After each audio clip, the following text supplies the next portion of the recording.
I challenge myself to eat only viral TikTok food for the next 24 hours, because these videos have millions of views, and I never tried a single viral TikTok recipe before.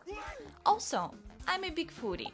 Each week I plan my menu, rotating favorite meals, and I always leave at least 2 spots for experimental recipes. So by the end of this video, I'm going to find out if any of these viral TikTok recipes are good enough to deserve a regular spot on my menu.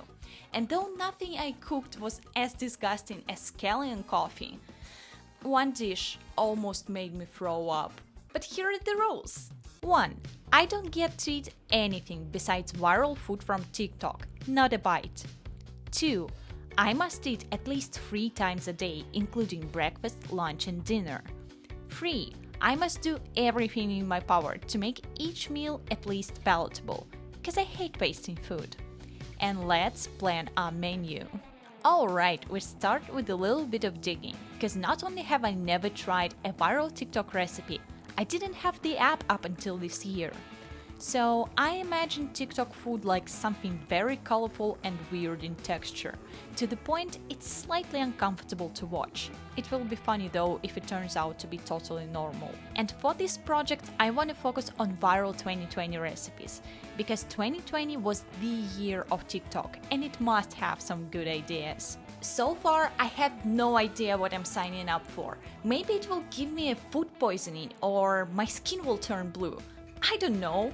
The menu's ready and I'm really scared because I was gonna do 1 dish per meal and I just couldn't choose one. You'll see why. But now cooking breakfast alone will take me about 4.5 hours, so I probably have to wake up early. Nah, just kidding. I wake up at 12 p.m. Why would I do that? Today we are making pancake cereal, donut cereal, and a figment of my imagination, a croissant cereal. I got really inspired by TikTok's tiny food and decided to make my own twist on it. A tiny croissant cereal is literally my 2 favorite breakfast things combined. But before we start, I never skip my morning coffee. Previously, I tried dalgona coffee for another video and absolutely hated it. Somehow it tasted too sweet and too bitter at the same time. But this time, I froze it. For some reason, freezing stuff usually makes it better. I hope it's gonna be better than the last time I tried it. Frozen dalgona had a weird slimy texture.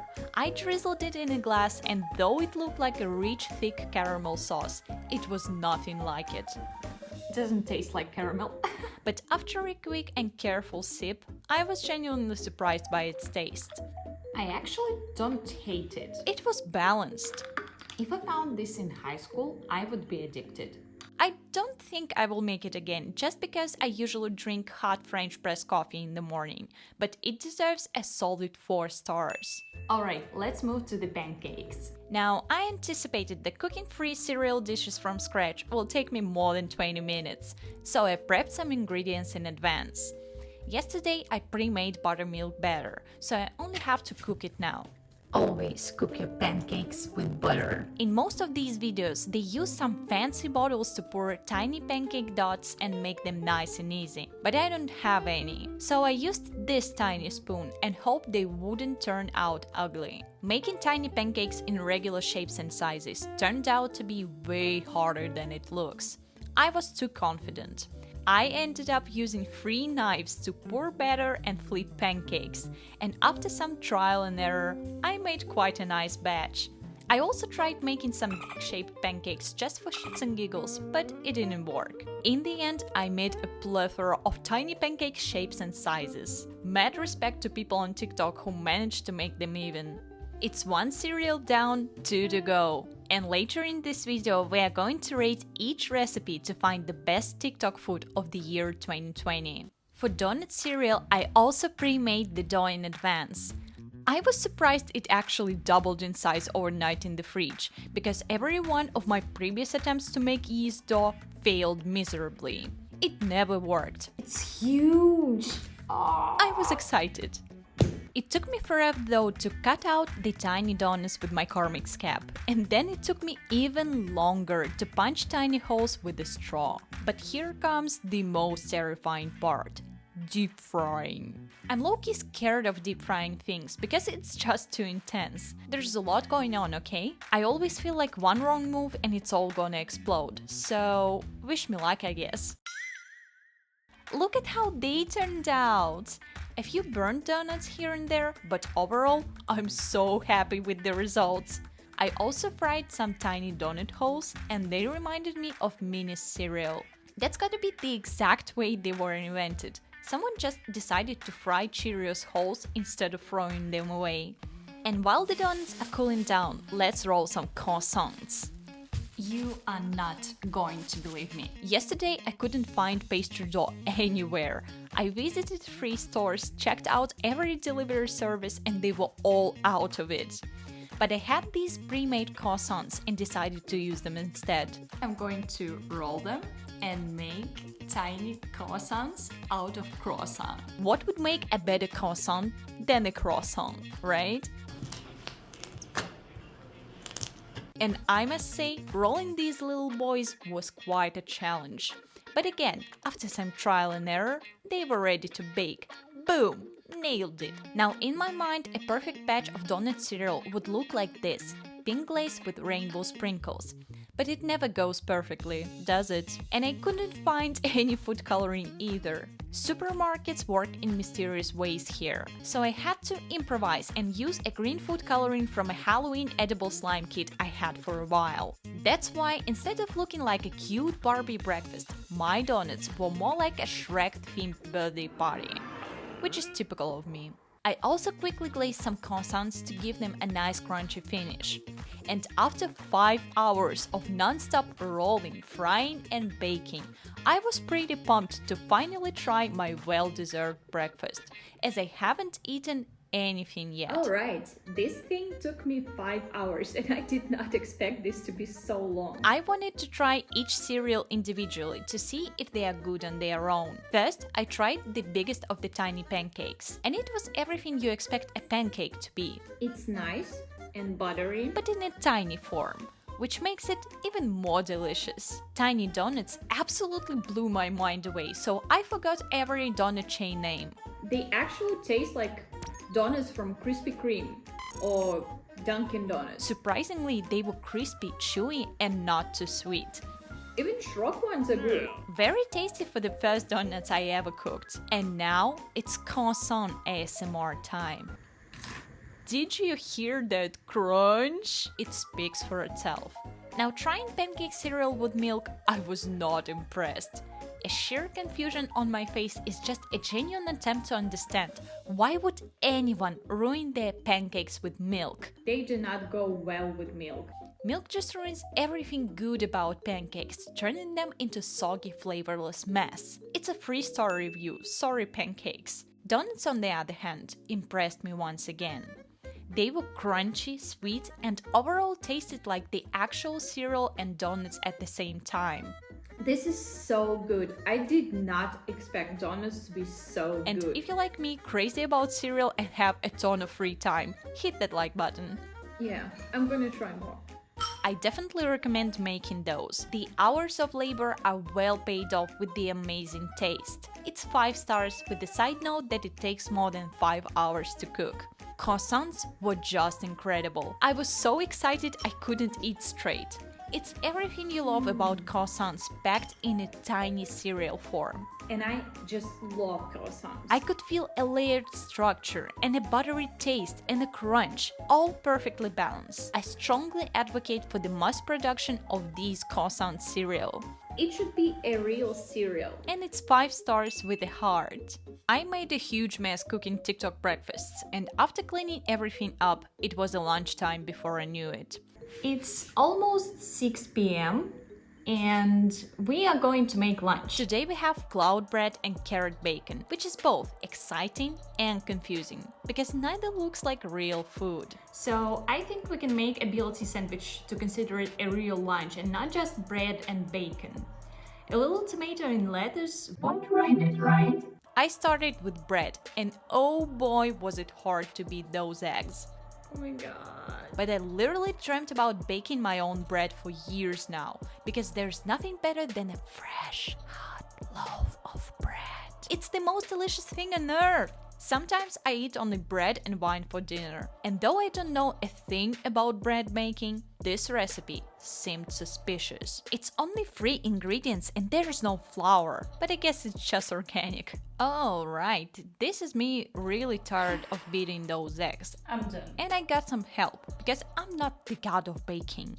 Now I wanted to make this loaf in bright rainbow colors to match the whole TikTok aesthetic. But again, no food coloring. And after donuts, I was so scared of summoning Shrek by accident, I used leftover colored sugar from another amazing Halloween set I got as a gift. So the bread is officially purple. I'm not sure if it's healthy, but It's matching my hoodie, it's my favorite color, so I don't complain. I formed a nice little loaf and into the oven it went. And now it's carrot bacon time. But you see carrots or do you see bacon? I don't know if it's an eye exam, but technically it's not bacon. It's supposed to be similar in taste and texture, but when you put liquid smoke and smoked paprika on basically anything, it would taste like bacon or barbecue. And that is why I'm going to try it with a bunch of different veggies to find a fake bacon king. I have carrot, zucchini, paprika, and courgette. I gently peeled those little boys into nice thin strips. And though my cloud bread was not rainbow colored, I took a moment to appreciate how beautiful these veggies were. I don't know, something about different colors of veggies just makes me feel real happy. So they will be my rainbow.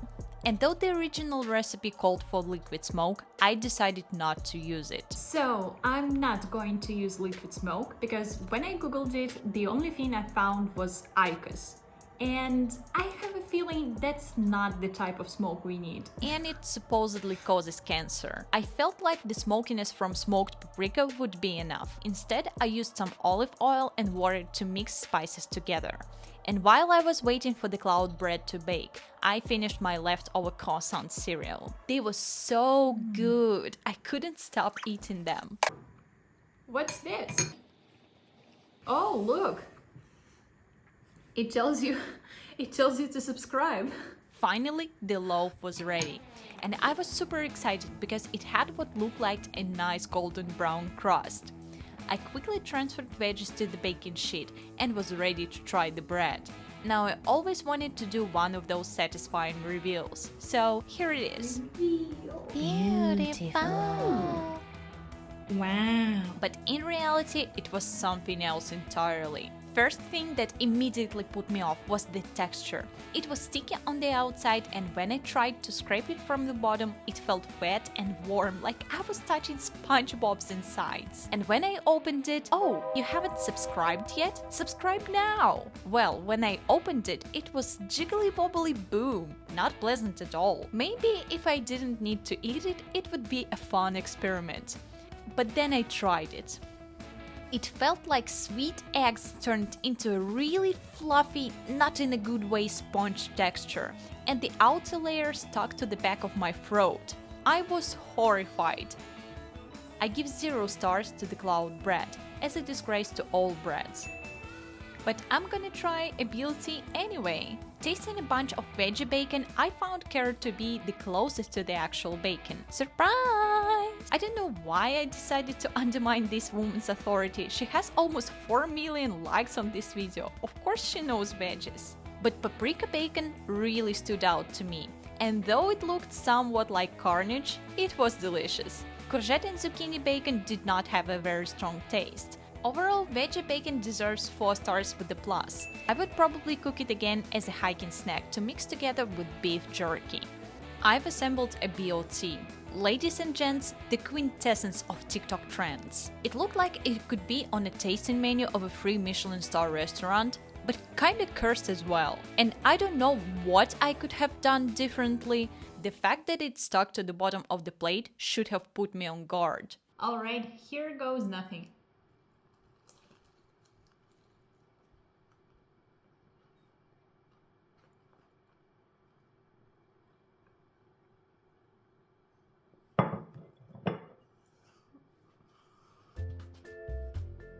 -5 stars for making me almost puke. It's an abomination, never try this at home. I was so thrown off by the sickening flavor of BLT, my mouth felt assaulted.